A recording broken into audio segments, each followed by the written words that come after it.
دنیا کا سب سے مہلک sniper white death Finland اور سوویت یونین کے درمیان 1939-40 کی سرمائی جنگ کے دوران کم از کم 505 ہلاکتوں کی تصدیق کے ساتھ سمو 195202 کو تاریخ کا مہلک ترین سنائپر قرار دیا گیا ہے۔ یہاں ٹپیو نے فن لینڈ کے اسنائپر کی کہانی اور اس نے اپنا عرفی نام اوائڈ ڈیتھ کیسے حاصل کیا اس کے بارے میں بتایا۔ کے بارے میں خیال کیا جاتا ہے کہ اس نے لڑائی کے دوران دشمن کے 500 سے زیادہ فوجیوں کو ہلاک کیا، جو کسی بھی بڑی جنگ میں اسنائپر کی ہلاکتوں کی سب سے زیادہ تعداد ہے۔ نے اپنی نجی جنگی یادداشتوں میں اندازہ لگایا کہ اس نے تقریباً 500 سوویت فوجیوں کو گولی مار دی تھی۔ سمو کے چہرے کو کیا ہوا؟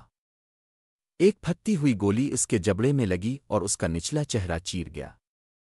اس کے ساتھیوں نے بچایا، اسے لڑائی سے باہر گھسیٹ کر ہسپتال لے جایا گیا۔ اس نے کئی دن کوما میں گزارے اور جب وہ 13 مارچ کو بیدار ہوئے تو امن پر دستخط ہو چکے تھے۔ سمو تاریخ میں میدان جنگ میں مہلک ترین سنائپرز میں سے ایک کے طور پر نیچے جائے گا۔ اس کی حکمت عملی اب کے اوسط سپنر سے بہت مختلف تھی۔ سمو نے کئی وجوہات کی بنا پر اپنی رائفل پر اسکوپ کا استعمال نہیں کیا۔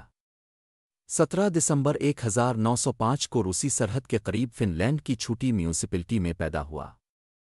اس کے ساتھیوں نے اسے ایک دوستانہ، نرم مزاج، انتشار پسند آدمی کے طور پر بیان کیا جو اپنے آپ کو اور اپنے روزمرہ کے کاموں کو ایک فارم ہینڈ کے طور پر رکھتا ہے۔ راؤ تجربی سخت فن لینڈ کے جنگل سے گھرا ہوا ہے، اس لیے اگرچہ سمو شہر کی زندگی سے دور ایک پرسکون علاقے میں پلا بڑا، لیکن اس کے اپنی زندگی آسان نہیں تھی۔ سخت ناقابل معافی سردیوں نے جنوب مشرقی فن لینڈ کے لوگوں کو اپنے آس پاس کے بیابانوں کے ساتھ معاہدہ کرنے پر مجبور کیا۔ ابتدائی طور پر سمو نے قدرتی طور پر ہنر مند شکاری کے طور پر شاندار کارکردگی کا مظاہرہ کیا۔ اپنی جوانی کا بیشتر حصہ باہر جنگل میں ایک پرانی بولٹ ایکشن رائفل کے ساتھ چھوٹے کھیل کی شوٹنگ میں گزارا۔ جنگ کی نوعیت ایسی ہے، لیکن سفید موت کا افسانہ آج بہت زیادہ زندہ ہے، اور نہ صرف فن لینڈ میں۔